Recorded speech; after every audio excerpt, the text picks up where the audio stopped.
What is up, everyone? Welcome to the Rage Traders NRL Supercoach podcast. Boy, oh boy, what a round that has just finished upon us. Round 7 is done and dusted, and the scores continue to be absolutely massive, Supercoach-wise and NRL-wise. Now, I'm really excited to go through with you what I liked and disliked about this week and a bit of a weird scenario for myself. But before we get into that, please, if you are watching on YouTube, like, subscribe, and comment for the algorithm. As always, if you're listening on Spotify or Apple Podcasts, please, a 5-star review actually helps so much. It takes literally 2 seconds for you to do. So please do that. Now, I'll tell you, I'm not going to show exactly what happened like through my team and what I'm happy and not liking, because then we sort of go through points and players, and that's what we do in the wrap up. But I will say to you the scenario that happened with me. I don't know, and I'm being completely honest with you guys. I would never lie. I'm a very honest content creator. I give my opinion here and there, and I try not to be too harsh on things. So in both my posts on YouTube and Discord, I said Latrell Mitchell was my vice captain and James Tedesco was my captain. That was locked in, all ready to go. Halfway through the Dolphins and Panthers game, I'm looking at the game and I'm watching it, and I'm just like, man, Cleary is carving up. I'm such an idiot. Why didn't I put him as a vice captain? I was just kicking myself, I was like, this could be so bad. And I went and looked at his score, and it was 99 at halftime. And I'm like, oh my gosh, this is going to be a massive game from him. Then under his name, there was VC. And I was like, VC? So I went to my team, and Nathan Cleary was my vice captain. And I went, what? I literally have no recollection of changing him to VC. I have no recollection of optimizing or undoing trades or whatever. And at that time, I was like, oh my gosh, I am the luckiest Supercoach player ever. Because I don't know if I reset my trades, undid them, and it made Cleary go back to being my vice captain. I literally have no idea what happened. Anyway, so I started cheering. I'm like, I'm the luckiest Supercoach player ever. I'm like, he's going to get like 140, 150. He gets like 114 after the whole second half. I'm like, I can't even really loop this. And then I don't have Latrell Mitchell as vice captain.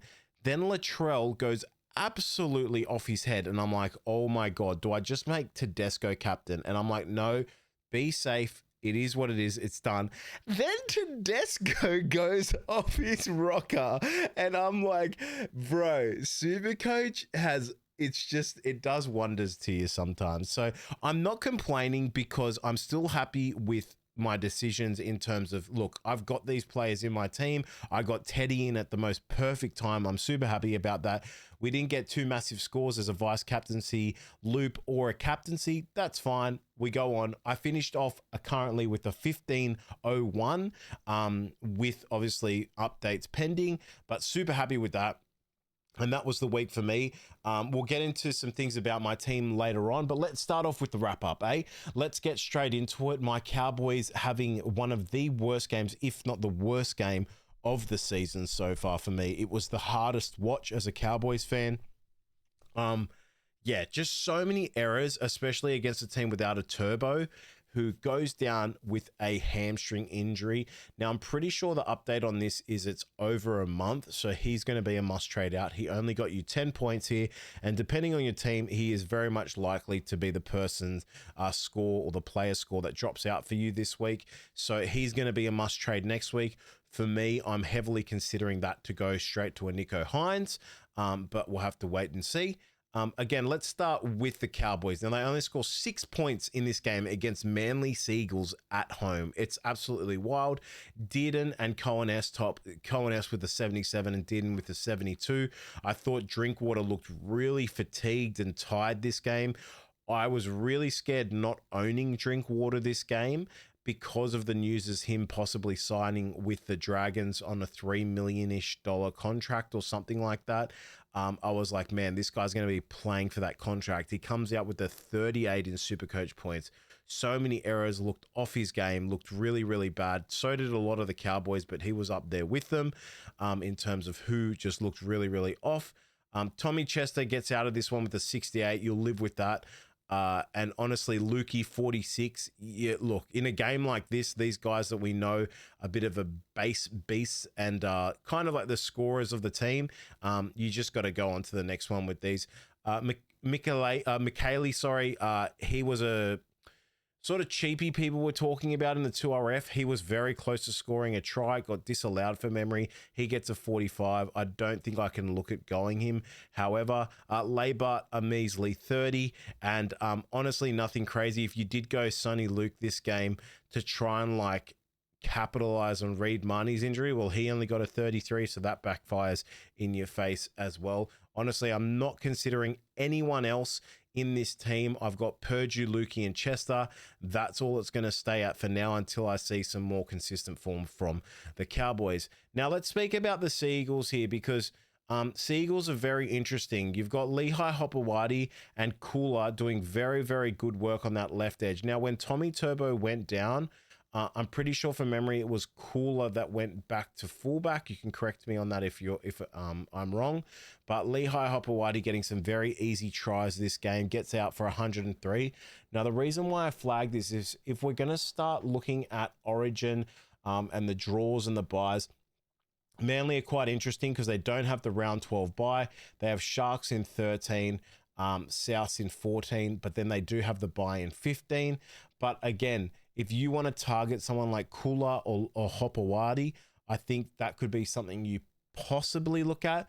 The problem is, well, not the problem. It is a mini problem. They come into Parramatta, who just beat the Bulldogs. Then they come into Penrith away, into Broncos at home, and West Tigers away. So not the easiest matchups ever. Luke Brooks was really good this game for a 69, but I still don't think you can look at him. I think Paseka started this game off really, really strong. Gets an 85-pointer in this one. If you've held on to him, congratulations. You're going to start making some really good money there. Jamal Fogarty looks like he's now starting to be the real conductor of the team and really organizing a lot of things. So that's good to see. You know who's been really disappointing, especially in these games when they score a lot of points? Someone who I was possibly targeting Hamole Olukwatu. Like a freaking another 50-ish score, 59 here. It's really disappointing when they're putting on 30 plus points. You just expect him to be above 90. So it sucks if you've owned him because you have targeted a team that's doing well and winning, but he seems not to be getting the bread. He's not the breadwinner. He's not getting that little attacking stat that just, boosts his score up by 20 to 30 points. So it's annoying. So whether you want to move off of that, I don't know. I don't think it's a move right now with the 44 break even and him scoring a 59, completely fine. He doesn't look injured. He looks completely healthy, fine, and running the ball super hard. Again, Tommy Turbo with 10 points. That is a must trade out. Get him out of your team. Sucks. It happens. It is what it is.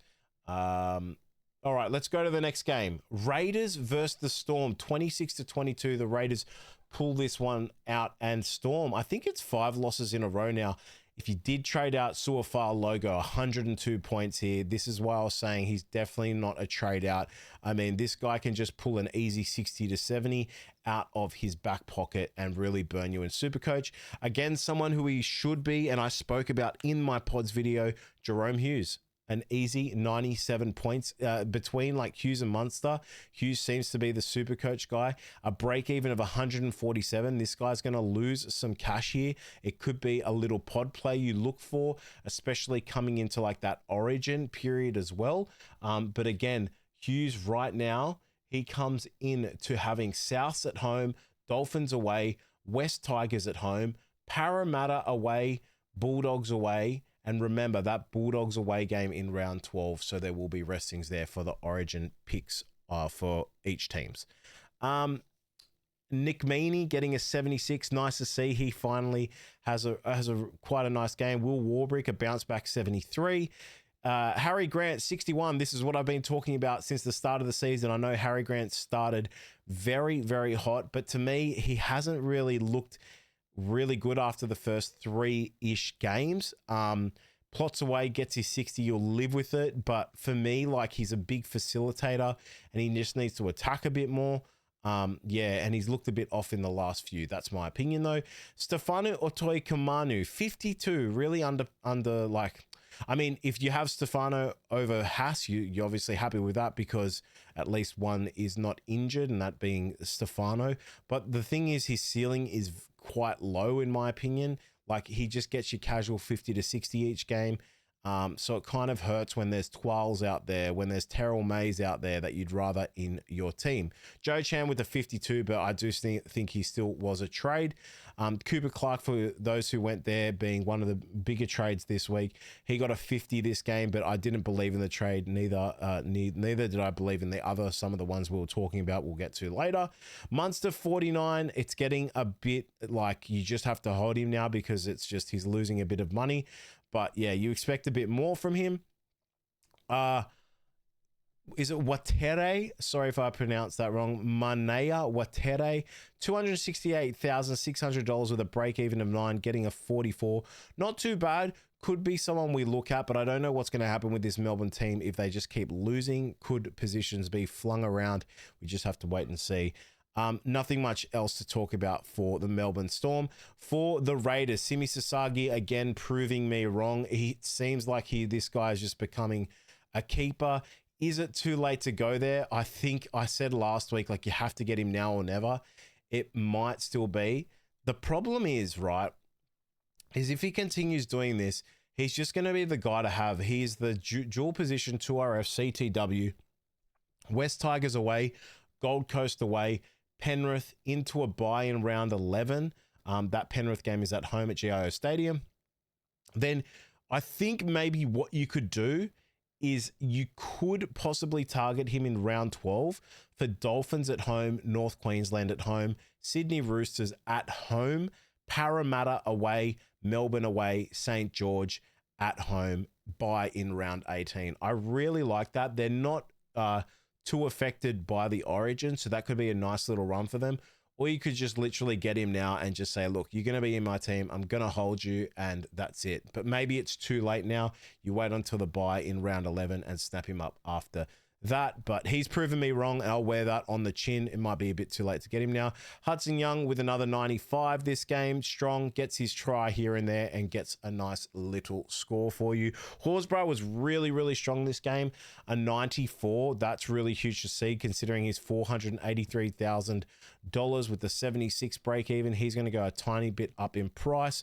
Ethan Strange, very strong. Nice little pod here if you are considering something, but might be too late there. Timiko did play this game, a break even of 110 with $610,000 to his name. He's going to still lose a bit of cash. Could be someone you possibly look at if you dare want to have a pod in your team.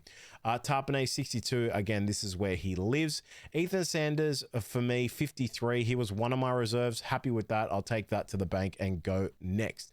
Big talking point here is Noah Martin. Now coming off the interchange, we're slowly seeing the scores sort of stagger and drop a bit. He is close to maxing out, 42 here with the 31 break even. Will not surprise me if I see him in the trades next week, which could easily be it, but we'll have to wait and see. Nothing else here for the Raiders to talk about Supercoach wise. All right. Dolphins versus Panthers. Felt very, very sad for the Dolphins this game. They had a really good comeback against this team that were just all over them in the first half. Let's start with the Panthers. Nathan Cleary, 118 points, looked just all over the Dolphins in the first half. Then it slowed down and he only had like a 28 to 30 point second half, which was really, really weird to see.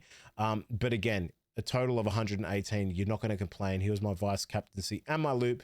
On to the next one. If you don't have Cleary, this is why you should have him, and it's just really season defining if you don't.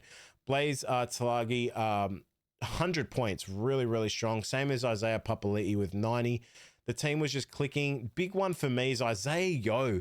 Like, he went out of my team 2 weeks ago. He pops off an 88 here. This guy, you know, the minutes restrictions, everything we've heard, and he's still just doing numbers. Now, when is he going to get that rest? Well, he got a bit of a rest this game, and still comes back on, plugs away. He just gets these little attacking stats sometimes, and it's just really annoying to see. But again, he is a class act. We need to just still monitor him. But geez, I'm a bit annoyed in a way I got rid of him, but hopefully there's a bit of a drag off there. If you still held on to him, you're living and laughing with this one. Jenkins, I think 2 tries this game for memory. 87 points. It could only be 1 try. Quote me. Sorry if I've said that wrong. I think it was 2. Have to wait and see. 87 points though. This guy he's being super consistent. As long as he gets a try in his game, he's just getting a point that's above 70, 80. And that's really, really good to see. Dylan Edwards only a 66 after scoring the first try for Penrith. That is a bit awkward. Had a bit of a glute issue or just really tight cramping this game as well, because it was so hot in Darwin. So yeah, a bit unfortunate there, but still 66, you'll take that and just go on to the next. Nothing massive there compared to some other fullbacks this week. Garner really missed here. I wasn't for it. I said, look, if you want to go for it, check it out. But yeah, a 43 here. I think he also only had 60 minutes. Just let's have a quick look, because that's the real important thing. A lot of people thought he was going to play 80, and he played... Oh, it's not up yet on the Dolphins. Let's check it on nrl.com.au, because people were going for a bit of a gamble here, saying if he does play 80, it's basically a shoe-in pick.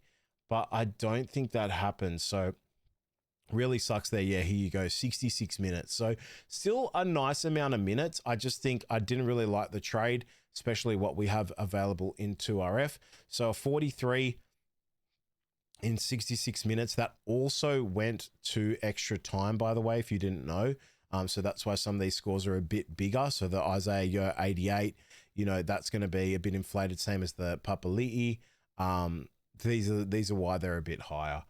Brian To'o, he's just a must trade out player this season.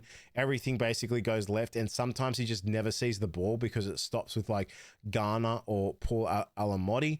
So it's just, yeah, it really hurts you. Now, one thing you can look at is because of Mitch Kenny's injury, Lussick might come in and be the hooker for about 3 to 5 weeks time. I don't know the exact time frame on Kenny, so just maybe type that in Google, have a look, do some research. But if you're struggling in the hooker position, there's 2 hookers this week that I think you could look at.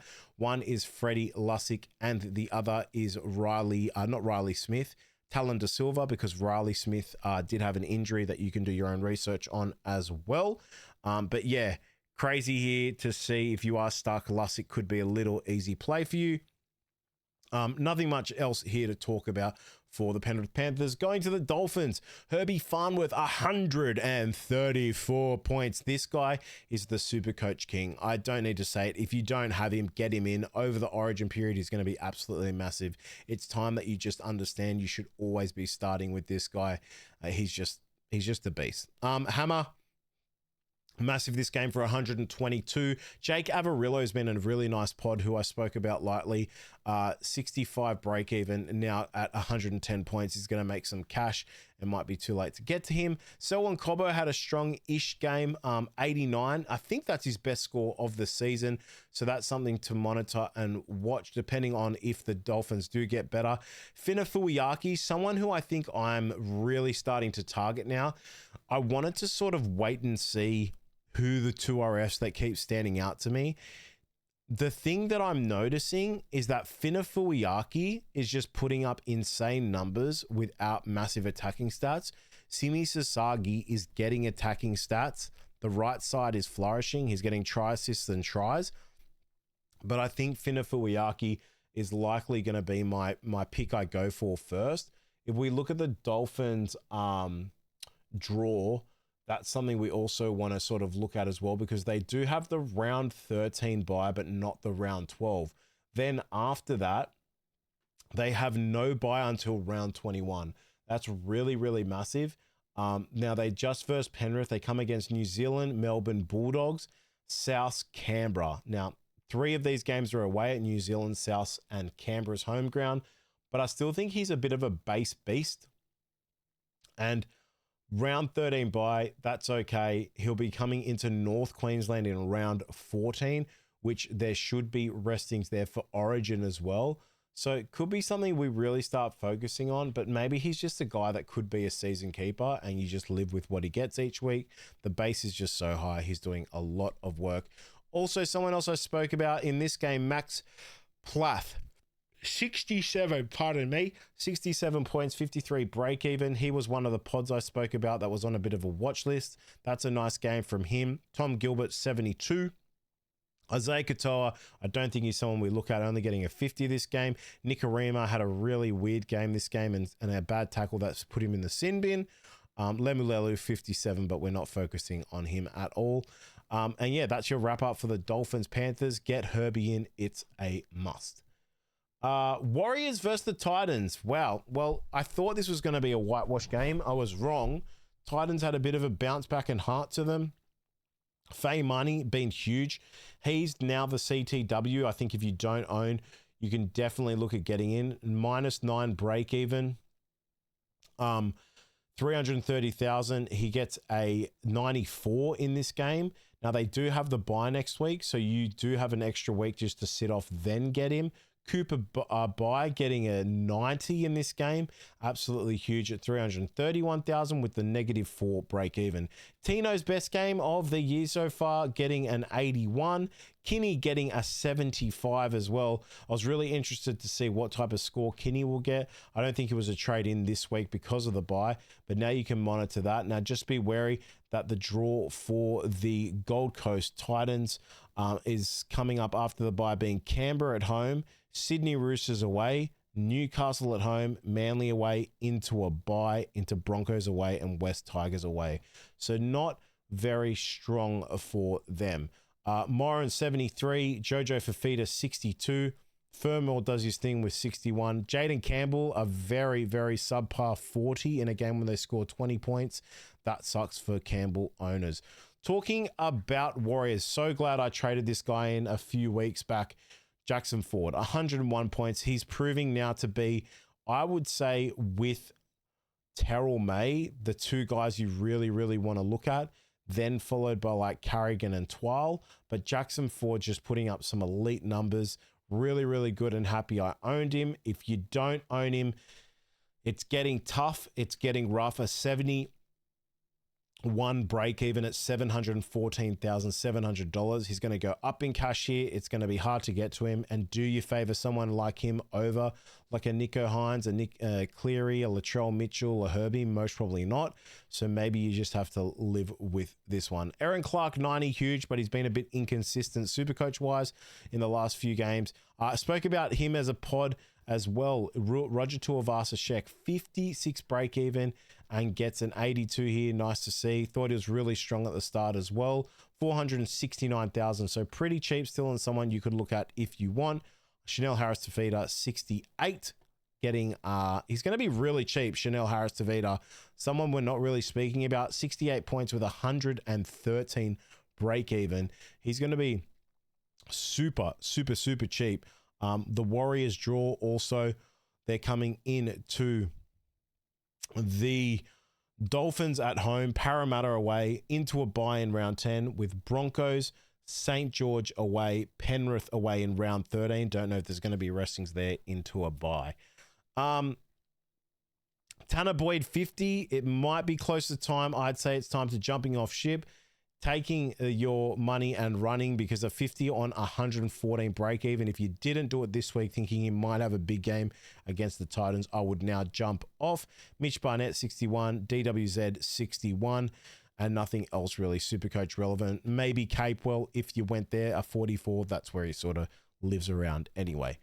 Rabbitohs Dragons. Oh, I'm so happy I own him, and so unhappy that I didn't VC or see him. Latrell Mitchell, 177 points. If you don't know how this happened, look, first of all, he was on fire. He was targeting, the smaller men and just running as hard as he could. But Jaden Stewart did a very, very silly tackle, sort of latish towards the end of the game. Got completely sent off, so not a sin bin, a full send off. And then essentially Latrell just scored another 2 tries, and it really pushed his score to another level. Dufty really nice in this game. Unsure. I don't think he's someone you can go to. The big person, Brandon Smith, 26 break even, getting an 80 at $235,600. I think you'll see him in a lot of people's trades this week. I spoke about Tallis Duncan being a trade for me. I'm happy with the 66. I wish he got a bit of an attacking stat. Sometimes it just doesn't go right enough, but I'll live with it. The base is there. He's strong. Maybe this should have been a Finafuiaki trade, but pardon me, guys. I've had a massive weekend. And it's nearly 11 p.m. But the one thing is, I was scared of the Panthers game for Finafuiaki, and that he proved me wrong a bit there. I still am happy with the Duncan trade because he's so strong over the origin period with how South's lineup and draw is. So I'm going to live with that. Cody Walker, 45. Okay. Colo, must trade, 45 points. Get him out of your team ASAP, ASAP, ASAP. We were talking about this 1 to 2 weeks ago as well. Wanted to see more from Hubner, didn't get it. But again, huge from Latrell Mitchell, and he really carried this game.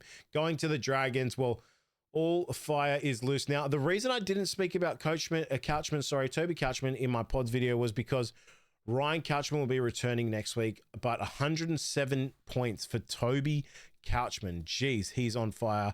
37 break even. He's going back to just getting some serious points. Same as Hamish Stewart, 85 points here. Massive. I think he got a try this game as well. Lay Lewis, 74. We spoke about him as a pod. You'll definitely live with that in this type of game. Setu 253 got some nice points towards the end of the game. Jaden Sewer, he's been someone who I hyped up a lot. Fallen off a hill, same as Valentine Holmes. 44 for Valentine Holmes. This team is just in all arrays. I think their coach needs to go, but it's just not happening. And it is what it is. But Couchman back next week. If he's not in your team, he's someone you really need to focus on. Let's go. 3 more games to go. Tigers versus the Broncos. This was predicted the Broncos to win this. Willison, huge 96 points with Haas going down. He'll be a recipient of a bit of a boost, same as Ben Talty. So if you really want to pot up, you could look at that. That could be something that's really huge for you, especially Willison, in my opinion. Willison has a 46 break even, 465,000. Talty has an 89 score this game for a 17 break even and 361,000. Absolutely huge. Again, Supercoach wise, a bit of a lower scoring game for the Broncos players. Reynolds with a 68, and then it goes down to a 60 for Mariner, and it gets pretty iffy for the rest of them. Ezra Mam 40 if you got Ezra Mam, and Jesse Arthur's 19. Very, very rough. And this is why I said don't go Jesse Arthur's, because of stuff like this. Tony Staggs revealed also that he has a ligament injury in his foot, so he'll be out for some time. Do some research on that. Maybe things open up there for a player you might want to target, but Broncos are just riddled with injury at the moment. The big news here is Terrell May, 113 points. Now for 49 break even. He was someone who was possibly going to be in my trades last week. It didn't happen, but geez, massive game here. Could be an origin player, so you really have to monitor that as well. But yeah, massive score here. Coruscant, 85 with a try. Samuel Afenu, 84, huge. Dewey, 81. You love to see that. And Twal, 71. Not one of those massive Twal games, but for this guy, a 71 is really, really good still. Taylor May getting a 64 with a try. That was the first try of the game from memory. You'll like to see that, but maybe you wanted to see a bit more from him. Big news here is everyone was talking about Kai Pearce-Paul. He's a must-have. Get him in. I said, I get it, but I don't get it. A 59 here. I said to you basically in the pods video, when he misses in a game though, it's a 60 and you'll live with that. And that's what he gets in this game. Macassini, it's just really becoming a punish to have him on the team. If he was the right winger, this guy would have been the cheapie of the year, but he's just on the left, not seeing a lot of ball, and honestly has just a couple of errors in him. It's getting really annoying. And I think if you can hold off 1 week, maybe it's just if you don't have Fayamani, it's Macassini to Fayamani, or just maybe the CT dub from Storm, something like that. But you have to wait and see on that one. And that is your Broncos versus Tigers game, 21-20 to the Broncos. Roosters Knights, Fletcher Hunt started off absolutely crazy. I mean, the Roosters score first for memory, and then Newcastle kind of just clapped back at them with the Fletcher Hunt and Trey Mooney, just try bombardment. Fletcher Hunt getting a hat trick this game for 102 Supercoach points. That is insane. Sandon Smith, 80, played really, really well this game. Kicking was on point. Trey Mooney, funny thing here, just went through an absolute gap and just scored a try. Again, if you held on to him, you are absolutely laughing because he's got tries in his last 2 games. But I still think very soon he'll be coming to a trade out. But again, he may not be if he continues to score tries, this guy. Phoenix Crossland, 43 for those who went the hooker route to him. Jermaine McEwen, 45. I don't live for Jermaine McEwen. I just think he just doesn't have a massive ceiling. Fletcher Sharp, 36 points. If you went to Fletcher Sharp, ouch. This really hurts. He's going to be so cheap now, guys. A 94 break even on 36 a score. Yeah, he's going to be super cheap. This guy is 640,000. He could get close to the 600,000 or lower mark. Stay tuned for that. He's on a watch list, however, because we know what he's capable of. The wingers here, Greg Marju and Dom Young. Greg Marju with a 32, Dom Young with a 17. Sucks if you had them in your team, but it can happen with those low floor wingers who just need attacking stats to get really, really busy. Going to the Roosters, my boy Teddy, who I traded in this week, 162 points. That's huge. Marky Mark, 94. You'll live with that. I think he had 2 tries from memory. Sam Walker starting to pick up a bit, if you guys have noticed that. On a 40 break even, getting an 89 is going to go up a bit in price, but maybe someone you want to keep a lookout on. But he does have the buy in round 12. Hugo Savala gets the first try for Roosters, I think, in this one, from a Daniel Tupou assist. Looked really good. Reece Robson, the hooker that's in my team, flat 50. I'll take it for what his price is. He's just basically doing what his price shows, is what it is.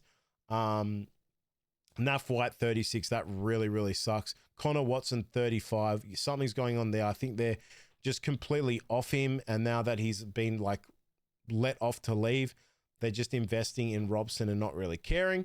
So that sucks there. Angus Crichton, again, 55 points. He's someone who's just getting a flat 55 to 60. Get rid of him. There's better 2RFs out there. The last game of thy week. The biggest upset of them all, in my opinion. Holy moly, I did not expect this. Everyone's going Preston. They're talking about Galvin being a pick. I was looking at Anari Tuala. I'm like, oh my gosh, Anari could go 100 plus this game. And the Eels, they come back and dominate to win 38 to 20. Now, a low scoring game for the Eels in terms of Supercoach points, 82 being the biggest score to Volkman. Very interesting to see there. Will Penasini with an 80, but this is going to breathe a whole lot of confidence into the Parramatta Eels and their fans. Again, I spoke about Jack Williams as a pod. He gets a 62 where he sort of lives. Moses, his best game of the season, 75 points here. That's really nice to see. Off the 56 break even at 460,000, if you really wanted to take a pod, that could be a play. Nothing else Supercoach wise to talk about besides possibly now with the Riley Smith injury, Talon De Silva at $283,800 could be someone you really look at. Bulldogs, boy oh boy, bad loss. Bronson Cherry, 111 points. Funnily enough, the guy that requested the release, he's playing the best here, Supercoach wise. Matty Burden, 88. That's nice to see if you're a Matty Burden owner. Big letdown here, Jacob Preston. A lot of trades in for Jacob Preston this week. People were expecting a massive score running at that right edge. Only gets a 60. Galvin with a 59 and Kickout with a 59. As you can see here, a very, very tough game for the Bulldogs. And Kiraz only getting a 47. That really hurts. We know what he's been up to in his standards. 101 break even at $653,500. He's going to lose quite a bit of dosh here. Get ready. The big talking point for me is, will Kiraz be picked for Origin? Will it be like Jenkins and To'o? Will he even be a reserve? We'll have to just monitor this, see what the talks are coming around, but he's not fully fit or he's just not playing in his best form. So that'll be something we have to wait and see on. And for me, there's no other real Supercoach value here in the Bulldogs team. besides, you know, these centers. Did Nrl Supercoach not even play? Or am I... Why did Nrl Supercoach not play? Am I blind? Did he get dropped or was he injured? I think that is, if he got dropped, I think that is one of the worst coaching decisions I've seen, because he has been just a wrecking ball. So that's really interesting to see. Maybe you guys in the comments could let me know, because I was at church while this game was on. Yeah, so I didn't really get to watch this one. And that is your round 7 wrap up, ladies and gentlemen. Thank you so much for watching. Thank you so much for listening. I hope that this has helped you out a lot. I hope it didn't go too bad for you guys. Again, we'll go through my team actually just quickly for those wanting to know. So again, I told you 15-01 live score. I vice captains here looped Cleary with Carrigan, pushing Arama Howe to the reserve. Again, the biggest issues in my team, you know what? The best thing is here, my team is finally coming together. The biggest issues so far, or right now for me, is definitely Turbo being number 1. Who does he go to for my flex position? Because I can swap him with Teddy and basically get anyone, because I have $276,500 in the bank. As I said, Tallis Duncan is going to plug away for me. I still have Nrl in my team. Want to see how he plays against the Cowboys team that just had a shocker of a game. So for me, next week, it's going to be Farnworth, Mitchell, Chester, and Nrl. And we'll have to wait and see on others. Moses Leo's still in my team as well, so he might have to go next week. Purdue 43, bit of an average game, but I know what he's capable of. Don't want to be chopping changing my 5'8 too much, but he has a 69 break even off of 43, so not too much loss there. Ryan Couchman will come into my team next week. Happy with Twile Duncan. Lukey just had an off game, so did the Cowboys. Jesse Colhoun coming off a bye. He's still someone that's plugging away, and Robson and Brandon Smith. So I'm super happy with that. The only main real issue, if you want to be really nit and picky about it, for me, it's Turbo and maybe Nrl, depending on how he plays. Pezzett and Sanders, I don't care about Pezzett. He can sit there for as long as I care. I don't really care. And Sanders, he still plugs away for a 53 with a 25 break even. Anyway, that is your round 7 wrap up. Thank you so much for listening, guys. Like, comment, subscribe, 5-star review. I'll see you on the next one. Wolfie from the Rage Traders. Take care. See you soon.